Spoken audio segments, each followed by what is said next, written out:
President Donald Trump has unveiled an historic peace deal between Israel and the United Arab Emirates, which the US helped to broker. Here he is announcing it. Wait, what?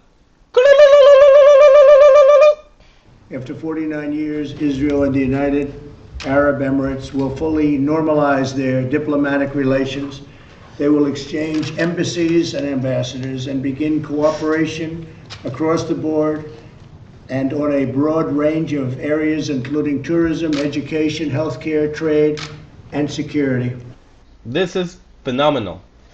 This is so exciting. Hopefully it will actually happen.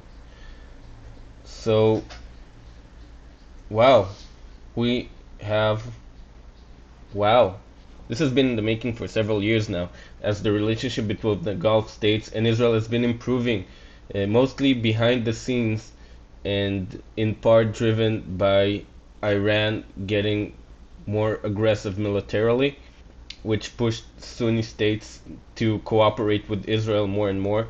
This is, for example, in 2018, the Israeli national judo team was allowed to compete in Abu Dhabi, and we even had a guy win first place, which led to them playing the national anthem in Abu Dhabi in 2018.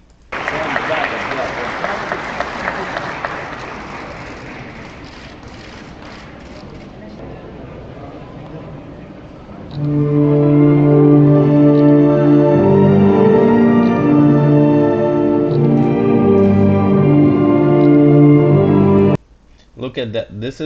This was then the Minister of Sports in Israel, and look at it. She's literally holding back tears. This was very exciting.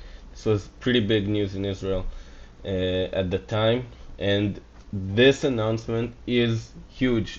Almost everyone bilaterally from the left and the right support this thing. Look at that, the Israeli flag in Abu Dhabi, 2018. Also in 2018 there was a secret visit of Netanyahu in Oman, meeting with the head of Oman. نتنياهو رئيس الوزراء الإسرائيلي حيث تم بحث السبل الكفيلة بالدفع.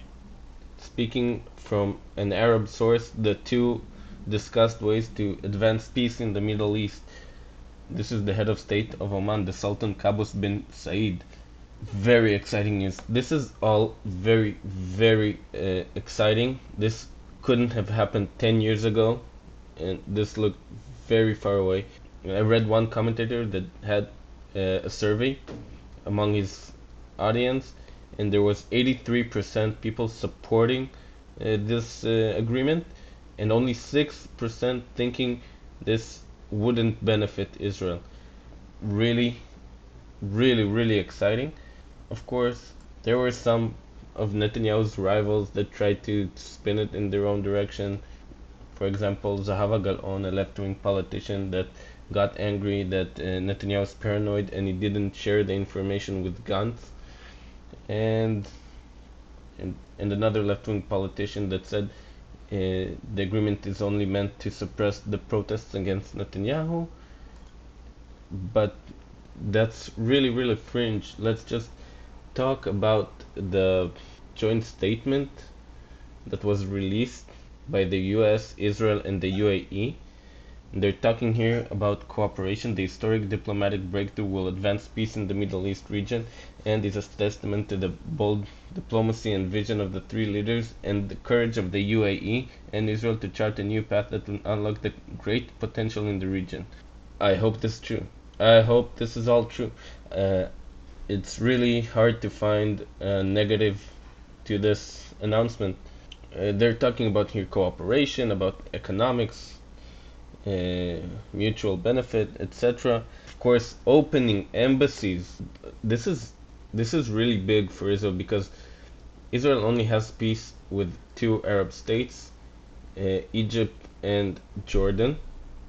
It had pretty good relations with Turkey, but it deteriorated under Erdogan. We still have embassies and stuff like that. The one part Israel is paying, which is actually a pretty theoretical price, is the annexation of the Jordan Valley, as it states here, Israel will suspend declaring sovereignty over areas outlined in the President's vision for peace and focus its effort now on expanding ties with other countries in the Arab and Muslim world. Israelis already gave up on it happening.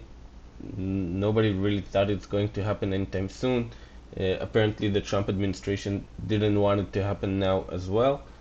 So this is kind of a theoretical price, and this is a card the UAE can use to say it's not abandoning the Palestinians. They're saying they got the annexation suspended, so they actually helped the Palestinians. That's the front they're pushing.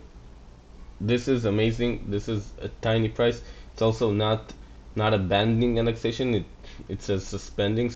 So maybe someday in the future this can still happen for those who wish it to happen. And other countries supported Israel-UAE deal condemned by Palestinians, cheered by Egypt and Bahrain. Egypt, an important country. Bahrain, again, a Gulf state. The foreign minister of the UAE actually said that the important countries support it. So this is good.